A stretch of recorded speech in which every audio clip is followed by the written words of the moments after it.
Well, this is a protest. Actually, this is the Women's March. There were two big protests today, or there are two big protests today in London.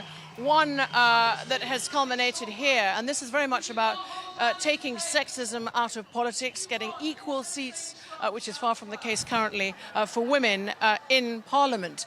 And it's been a good-natured we have to say, mostly demonstration with rallying cries here. In fact, at one point, everybody here, except the media, was made to take a pledge, really, to be a good person and to be somebody who fights for their brother or their sister, very much. So some singing that's been going on here as well. But the mood very, very focused on the fact that there's huge disapproval here, saying Trump not welcome as some of the banners. Another one, I'm actually next to the statue, Mark, of Gandhi, looking down on me here. And somebody has planted a big banner in front saying no Iran war. So there are very many different takes on it. But what unites them here is very much their resolve to try and get their voices heard, certainly in the media, because clearly Mr. Trump isn't here. He's safely ensconced in the Prime Minister's country residence. And in terms of the winners and losers out of today, Benedict, is it fair to say that Theresa May stands to be the main loser? Her popularity perhaps will be dented even more.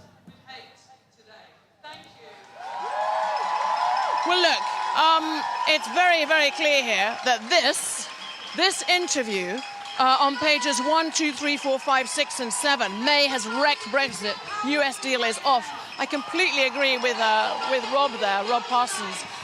This is damage limitation.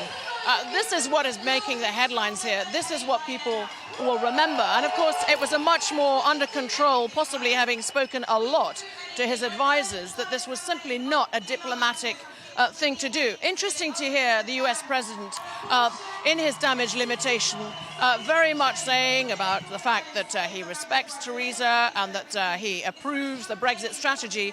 Some would be tempted to say all a bit late. And he says that the Sun has, in a sense, I'll put the word, respected him, because they've taken out bits of the interview where he was praising Theresa.